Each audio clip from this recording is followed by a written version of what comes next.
Bhim army Bharat ಏಕತಾ ಮಿಷನ್ನ ರಾಜ್ಯಾಧ್ಯಕ್ಷರಾಗಿರುವ ರಘು ಅವರ ಆಯ್ಕೆಯನ್ನು ನಾವು ಒಪ್ಪುವುದಿಲ್ಲ.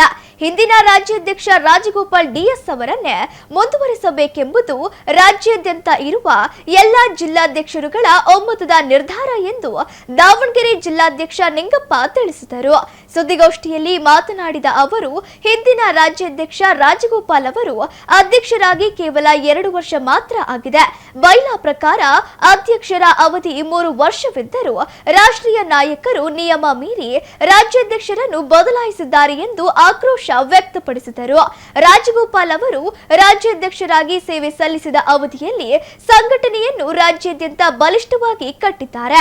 ಡಾಕ್ಟರ್ ಬಿಆರ್ ಅಂಬೇಡ್ಕರ್ ಅವರ ವಿಚಾರಧಾರೆಯನ್ನು ಜನಸಾಮಾನ್ಯರಿಗೆ ತಲುಪಿಸುವಲ್ಲಿ, ಸಂವಿಧಾನದ ಮೌಲ್ಯಗಳನ್ನು ರಕ್ಷಿಸುವಲ್ಲಿ ಹಾಗೂ ಸಾಮಾಜಿಕ ನ್ಯಾಯಕ್ಕಾಗಿ ನಿರಂತರವಾಗಿ ಹೋರಾಡುವಲ್ಲಿ ಅತ್ಯಂತ ಸಮರ್ಥ, ಪ್ರಾಮಾಣಿಕ ಮತ್ತು ನಿಷ್ಠಾವಂತ ನಾಯಕತ್ವವನ್ನು ನೀಡಿದ್ದಾರೆ ಎಂದರು. ಹೀಗಾಗಿ ರಾಷ್ಟ್ರೀಯ ನಾಯಕರು ಈಗಿನ ರಾಜ್ಯಾಧ್ಯಕ್ಷ ರಘು ಅವರ ಆಯ್ಕೆಯನ್ನು ಕೂಡಲೇ ರದ್ದುಗೊಳಿಸಿ ಹಿಂದಿನ ರಾಜ್ಯಾಧ್ಯಕ್ಷ ರಾಜಗೋಪಾಲ್ ಅವರನ್ನೇ ಮುಂದುವರಿಸಬೇಕು. ಇಲ್ಲವಾದಲ್ಲಿ ಎಲ್ಲಾ ಜಿಲ್ಲೆಗಳ ಜಿಲ್ಲಾಧ್ಯಕ್ಷರು ಒಂದುಗೂಡಿ ಸಭೆ ನಡೆಸಿ ಮುಂದಿನ ಹೋರಾಟದ ಬಗ್ಗೆ ತೀರ್ಮಾನ ಕೈಗೊಳ್ಳಲಾಗುವುದು ಎಂದು ಎಚ್ಚರಿಕೆ ನೀಡಿದರು. ಸುದ್ದಿಗೋಷ್ಠಿಯಲ್ಲಿ ವಿವಿಧ ಜಿಲ್ಲೆಗಳ ಜಿಲ್ಲಾಧ್ಯಕ್ಷರಾದ ಮೇಘರಾಜ್, ಪ್ರದೀಪ್, ಪ್ರಸನ್ನ, ವೆಂಕಟೇಶ್, ಸಂದೇಶ್, ಅಕ್ರಮ್ ಪೀರ್, ಪ್ರಭು, ರಘು, ಗಿರೀಶ್, ರಮೇಶ್ ಸೇರಿದಂತೆ ಅನೇಕರು ಉಪಸ್ಥಿತರಿದ್ದರು. ಇವತ್ತು ಅಸಮಾಧಾನವಾಗಿದೆ ಎಲ್ಲ ಜಿಲ್ಲಾಧ್ಯಕ್ಷ ಅಂದರೆ ಒಬ್ಬ ಮಾಹಿತಿ ಒಬ್ಬ ರಾಷ್ಟ್ರೀಯ ಕಮಿಟಿಯವರು ಎಲ್ಲ ಜಿಲ್ಲಾಧ್ಯಕ್ಷರನ್ನು ಹಾಗೂ ಸ್ಟೇಟ್ ಕಮಿಟಿನೂ ಕರೆದುಬಿಟ್ಟು ಒಂದು ಸಭೆ ಮಾಡಿ ಇವ್ರು ಈ ಥರ ಇವ್ರು ಮಾಡಪ್ಪ ಅಂತ ಒಂದು ಇದುವರೆಗೂ ಯಾರಿಗೂ ಕರೆ ಕೊಟ್ಟಿಲ್ಲ. ಇವ್ರು ಏಕಾಏಕಿ ಬರೋದು, ಯಾರೇಕಿ ಹೇಳಂಗೆ ಬರ್ತಾರೆ, ಹಂಗೆ ಹೋಗ್ತಾರೆ. ಇದು ಭೀಮ್ ಆರ್ಮಿ ಸಂಘಟನೆ ನಮಗೆ ಒಂಥರ ಬೇಜಾರಾಗ್ತದೆ. ಯಾವ ಜಿಲ್ಲಾಧ್ಯಕ್ಷರು ಮಾಹಿತಿ ಕೊಡೋಂಗಿಲ್ಲ. ಒಂದು ಬಳ್ಳಾರಿಯಲ್ಲಿ ರೀಸೆಂಟಾಗಿ ಒಂದು 2 ತಿಂಗಳ ಮುಂಚೆ ಒಂದು ಪ್ರೋಗ್ರಾಮ್ ಮಾಡ್ತಾರೆ. ಆ ಪ್ರೋಗ್ರಾಮಿಗೆ ಕೂಡ ರಾಜ್ಯಾಧ್ಯಕ್ಷನೇ ಕರೀತಲ್ಲ, ಅದೊಂದು ಸಮಸ್ಯೆ ಮಾಡಿದ್ರು. ಅವಾಗ ಮತ್ತೆ ಅಲ್ಲೇ ಹೋದಾಗ ಅವ್ರೇಂತ ರಾಷ್ಟ್ರೀಯ ಅಧ್ಯಕ್ಷ ಉನ್ನತಾಧ್ಯಕ್ಷರು ಏನು ಹೇಳ್ತಾರೆ, ಇಲ್ಲ ಇವರು ಇರೋದ್ರೆ ನೀವು ನಿಮ್ಗೆ ಬುದ್ಧಿ ಅಂತ ನಾವು ಬಂದೆ ಅಂತ ಅಂತಾರೆ. ಅಂದ ತಕ್ಷಣ ಹೈದರಾಬಾದಿಗೆ ನಾವು ಡ್ರಾಪ್ ಮಾಡ್ತೀವಿ. ಅಲ್ಲಿ ಹೋಗಿ ಅದೇ ದಿವಸದಲ್ಲಿ ನಮ್ಮ ರಾಜ್ಯಾಧ್ಯಕ್ಷನ ರಿಮೂವ್ ಮಾಡಿದ್ವಿ. ಅಂದರೆ 6 ತಿಂಗಳ ಕಾಲ ಬೇರೆ ಕೊಡ್ತೀವಿ ಅಂತ ಹೇಳಲ್ಲ, ಇವ್ರು ಕೊಡ್ತೀವಿ ಅಂತ ಹೇಳಲ್ಲ. 6 ತಿಂಗಳು ರಾಜ್ಯ ಕಮಿಟಿನ ತೆಗೆದಿದ್ದೀವಿ, ನಾವು ಹೊಸಬ್ರು ಮಾಡ್ತೀವಿ ಅಂತ ಹೇಳ್ತಾರೆ. ಅದಕ್ಕೆ ಕಾರಣ ಕೂಡ ನಾವು ಇನ್ನೂ ಕೊಟ್ಟಿಲ್ಲ. ಹಾಗಾಗಿ ಸರ್ ನಾನು ಕೇಳ್ತಿರೋದು ಅಷ್ಟೇ. ಮತ್ತು ಇನ್ನು 15 ದಿವಸ ಒಳಗಡೆಗೆ ಈಗ ಆಗಿರೋಂಥ ಈಗ ಯಾರು ರಾಜ್ಯಾಧ್ಯಕ್ಷ ಮಾಡಿದಾರೆ ರಘು ಸೇರ್ಸ್ ಅಂತೇಳಿ ಅವ್ರು ನೀ ಕೂಡಲೇ ತೆಗಿಸ್ಬೇಕು, ವಜಾ ಮಾಡಬೇಕು. ಆ ರಘು ಏನೋ ಇಲ್ಲಿ ಯಾರು ವರ್ಕ್ ಮಾಡಿಸಿರಲಿ, ಆ ರಘುನವರು ಯಾವ ಜಿಲ್ಲಾಧ್ಯಕ್ಷಗಳಿಗೂ ಗೊತ್ತಿಲ್ಲ. ಹೊಸಬ್ರು ಏಕಾಗಿತ್ತಂದರೆ ಇಲ್ಲಿ ಯಾರು ಕೂಡ ಗೊತ್ತಾಗಲ್ಲ ಸರ್. ಅವ್ರು ಯಾವ ವ್ಯಕ್ತಿ ಏನು ಮಾಡ್ತಾರೆ ಕೆಲಸ ಪ್ರತಿಯೊಂದು ಕೂಡ ಅಪ್ಡೇಟ್ ಮಾಡಿದೆವು. ರಾಷ್ಟ್ರೀಯ ಕಮಿಟಿಗೆ ಎಲ್ಲನೂ ಅವ್ರು ಪ್ರತಿಯೊಂದು ಏನೇನು ತಪ್ಪು ಮಾಡಿದ್ರೆ ಎಲ್ಲದನ್ನು ಅರ್ಜಿ ಬರೆದು ಕಳಿಸಿದ್ದೀವಿ. 3 ಸರಿ ಅರ್ಜಿ ಬರೋ ಕೂಡ ಇದು ನಮಗೆ ಆನ್ಸರ್ ಬಂದಿಲ್ಲ. ದಯವಿಟ್ಟು ವಿನಂತಿ ಸರ್, ನೀವೇ ದಯವಿಟ್ಟು ಇದು ಹೆಂಗೆ ಮಾಡಿದ್ರು ಇದು ನೀವೇ ಪರಿಶೀಲನೆ ಮಾಡಿ ಸೂಕ್ತವಾದ ನಮ್ಮ ಸಲಹೆ ಕೊಡಬೇಕು. ಇಲ್ಲಪ್ಪ ಅಂದರೆ ನಾವು ಅಜರ್ ಸೈನ್ಸ್ ಗ್ರಾಮದ ಹತ್ರ ಬರ್ತೀವಿ ಡೆಲ್ಲಿಗೆ, ಅಲ್ಲೇ ಬಂದು ನಾವು ಅಲ್ಲೇ ಒಂದು ಪ್ರೆಸ್ ಮೀಟ್ ಮಾಡ್ತೀವಿ. ರಾಜ್ಯ ಭೀಮ್ ಆರ್ಮಿ ಭಾರತ ಏಕತಾ ಮಿಷನ್ ಉಪಾಧ್ಯಕ್ಷ ಆಗಿದ್ದೀನಿ. ಈ ಜನವರಿ ತಿಂಗಳಲ್ಲಿ ಬಳ್ಳಾರಿಯಲ್ಲಿ ಒಂದು ಕಾರ್ಯಕ್ರಮ ನಡೀತದೆ. ಆ ಕಾರ್ಯಕ್ರಮದಲ್ಲಿ ರಾಜ್ಯಾಧ್ಯಕ್ಷರ ವಿಚಾರ ಗೊತ್ತಿಲ್ಲದೆ, ಅಲ್ಲಿ ಜಿಲ್ಲಾಧ್ಯಕ್ಷರಿಗೂ ವಿಚಾರ ಗೊತ್ತಿಲ್ಲದೆ ಒಂದು ಕಾರ್ಯಕ್ರಮ ನಡೀತದೆ. ಆ ಕಾರ್ಯಕ್ರಮದಲ್ಲಿ ಆಕ್ಷೇಪ ಮಾಡ್ತೀವಿ ನಾವೆಲ್ಲರೂ.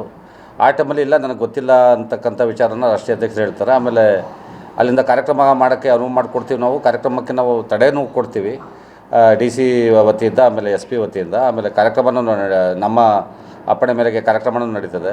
ನಡೆದ ತಕ್ಷಣ ಕಾರ್ಯಕ್ರಮ ನಡೆದಾದ್ಮೇಲೆ ಹೈದರಾಬಾದ್ಗೆ ಹೋಗಿ ಇವರು ಆಯಿತು ಅದೇನೋ ಮುಂದೆ ನಡ್ಸ್ಕೊಂಡು ಹೋಗಿ ಅಂತ ಹೇಳ್ಬಿಟ್ಟು ಸಡನ್ನು ಡೆಲ್ಲಿಗೆ ಹೋದಂಥ ಸಂದರ್ಭದಲ್ಲಿ ವಿಸರ್ಜನೆ ಮಾಡ್ತಾರೆ. ಇಡೀ ಸಮಿತಿನ ವಿಸರ್ಜನೆ ಮಾಡ್ತಾರೆ. ಜಿಲ್ಲಾ ಸಮಿತಿ ಅಥವಾ ರಾಜ್ಯ ಸಮಿತಿ ಟೋಟಲ್ ಸಮಿತಿನ ಇದು ಮಾಡ್ತಕ್ಕಂಥದ್ದು ಅದು ಅಸಂವಿಧಾನಿಕ ಅಂತಕ್ಕಂಥ ವಿಚಾರ ಒಂದು. ಎರಡನೇದು, ರಘು ಅಂತಕ್ಕಂಥ ವ್ಯಕ್ತಿಗೆ ಅಧ್ಯಕ್ಷ ಮಾಡ್ತಕ್ಕಂಥದ್ದು ಬೇಡ ಅಂತ ಹೇಳ್ಬಿಟ್ಟು ಎಲ್ಲರ ಸಮ್ಮುಖದಲ್ಲೂ ಹೇಳಿರ್ತಕ್ಕಂಥದ್ದು, ಮತ್ತು ಅವನ್ನ ಅಧ್ಯಕ್ಷ ಮಾಡಿರ್ತಕ್ಕಂಥದ್ದು. ಆಮೇಲೆ ಯಾವ ಜಿಲ್ಲಾಧ್ಯಕ್ಷರು ಅಥವಾ ರಾಜ್ಯ ಸಮಿತಿ ಸದಸ್ಯರನ್ನ ಅನುಮತಿ ಪಡೆದೇ ಇರತಕ್ಕಂಥದ್ದು ಇದು ಅಸಂವಿಧಾನಿಕ ಅಂತಕ್ಕಂಥದ್ದು. ಯಾಕಂದರೆ ಭೀಮ್ ಆರ್ಮಿ ಅಂತಕ್ಕಂಥದ್ದು ಒಂದು ಸಂವಿಧಾನಬದ್ಧ ಸಂಘಟನೆ ಆಗಿರ್ತಕ್ಕಂಥದ್ದು. ಆಮೇಲೆ ಇದು ಎಲ್ಲ ಈ ವಿಚಾರಗಳನ್ನೆಲ್ಲೂ ಬಹಿರಂಗಪಡಿಸಬಾರ್ದು ಅಂತ ಹೇಳ್ಬಿಟ್ಟು ರಾಷ್ಟ್ರೀಯ ಅಧ್ಯಕ್ಷರುಗಳು ಆಮೇಲೆ ಸಂಚಾಲಕರು ಅವರೆಲ್ಲ ಹೇಳಿದ್ದು ಸಹ ಬಹಿರಂಗವಾಗಿ ಇದು ಸಾಮಾಜಿಕ ಜಾಲತಾಣದಲ್ಲಿ ಇವ್ರನ್ನ ವಿಸರ್ಜನೆ ಮಾಡಿದ್ವಿ, ಇವ್ರನ್ನ ಅಧ್ಯಕ್ಷರಿಂದ ತೆಗೆದಿದ್ವಿ, ರಾಜ್ಯ ಸಮಿತಿನ ವಜಾ ಮಾಡಿದ್ವಿ ಅಂತ ಹಾಕ್ತಕ್ಕಂಥದ್ದು ಇದು ಅಸಂವಿಧಾನಿಕವಾಗಿರ್ತಕ್ಕಂಥ ವಿಚಾರ. ಹಾಗಾಗಿ ಏನೀಗ ಆದೇಶ ಮಾಡಿದರೆ ಅದನ್ನು ತಡೆ ಹಿಡಿಲಿಕ್ಕೆ ನಮ್ಮ ಒಂದು ಮನವಿ ಇರ್ತದೆ. ಮತ್ತು ಹೊಸದಾಗಿ ಸಮಿತಿ ರಚನೆಗೆ ಎಲ್ಲರ ಅನುಮತಿ ಪಡೆದು ಒಂದು ಸಮಿತಿ ರಚನೆ ಮಾಡಬೇಕು ಅಂತಕ್ಕಂಥದ್ದು ನಮ್ಮ ಮನವಿಯಾಗಿರ್ತದೆ ಸರ್. ಜೈ ಭೀಮ್. ಏಕಪಕ್ಷವಾಗಿರ್ತಕ್ಕಂಥದ್ದು ಇದು ಅಸಂವಿಧಾನಿಕ ಅಂತಕ್ಕಂಥದ್ದು ಅವರಿಗೆ ಅರಿವಿದೆಯೋ ಇಲ್ವೋ ಗೊತ್ತಿಲ್ಲ. ಇದನ್ನು ತಡೆ ಹಿಡಿಬೇಕು ಮತ್ತು ಹೊಸ ಸಮಿತಿ ರಚನೆ ಮಾಡಬೇಕು ಮತ್ತು ಹೊಸ ಅಧ್ಯಕ್ಷರನ್ನ ಎಲ್ಲರ ಸಮ್ಮುಖದಲ್ಲಿ ಮಾಡಲಿ, ಯಾರನ್ನಾದರೂ ಮಾಡಲಿ. ಪದಾಧಿಕಾರಿಗಳು, ಜಿಲ್ಲಾ ಪದಾಧಿಕಾರಿಗಳು ಹೇಳಿದರು ವಿಸರ್ಜನೆ ಮಾಡಿದ್ದೀವಿ ನಿಮ್ಮನ್ನು ಅಂತೇಳಿ ನಮ್ಗೆ ಯಾರೂ ಕೂಡ ಯಾವುದೇ ನೋಟಿಸ್ಗಳು ಕೊಡಲಿಲ್ಲ. ಅವರವರೇ ಏಕಾಏಕಿ ನಿಮ್ಮನ್ನು ಜಿಲ್ಲಾ ಸಮಿತಿ ವಿಸರ್ಜನೆ ಮಾಡಿಲ್ಲ, ರಾಜ್ಯ ಸಮಿತಿ ವಿಸರ್ಜನೆ ಮಾಡಿದ್ದೀವಿ ಅಂತ ಹೇಳಿದರು.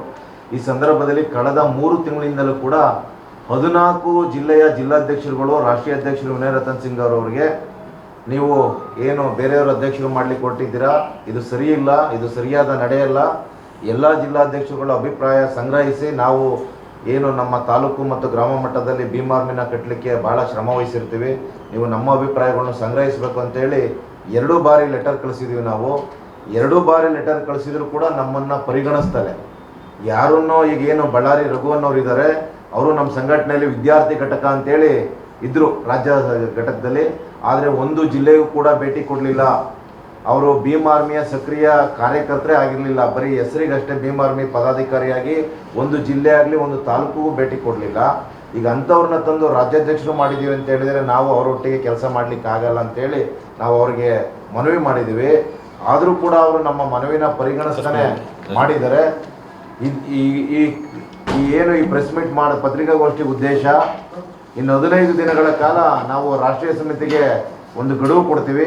ಒಂದು ವೇಳೆ ಆಗಿಲ್ಲ ಅಂದರೆ ಏನು ನಮ್ಮ ಭೀಮಾರಿ ಸಂಸ್ಥಾಪಕರು ಚಂದ್ರಶೇಖರ್ ರಾಜಾದ್ರಾವಣ್ಣವರು ಇವತ್ತು ವಿದ್ಯಾರ್ಥಿಗಳಿಗೆ ಅನ್ಯಾಯ ಆಗಿದೆ ಅಂತೇಳಿ ಬಾಬಾ ಸಾಹೇಬ್ ಅಂಬೇಡ್ಕರ್ ಮುಂದೆ ಏನು ಇವತ್ತು ಕೂತಿದ್ದಾರೆ, ನಮ್ಮ ಕರ್ನಾಟಕಕ್ಕೆ ಅನ್ಯಾಯ ಆಗಿದೆ ಅಂತೇಳಿ ನಾವು ಅವ್ರ ಮುಂದೆ ಹೋಗಿ ಅಲ್ಲಿ 15 ದಿನ ಆಗಲಿ ತಿಂಗಳುಗಳಾಗಲಿ ನಾವು ಅಲ್ಲೇ ಪ್ರತಿಭಟಿಸ್ತೀವಿ ಅಂತೇಳಿ ಈ ಮೂಲಕ ಹೇಳಲಿಕ್ಕೆ ನಿಮ್ಗೆ ಇಷ್ಟಪಡ್ತಾ ಇದ್ದೀನಿ.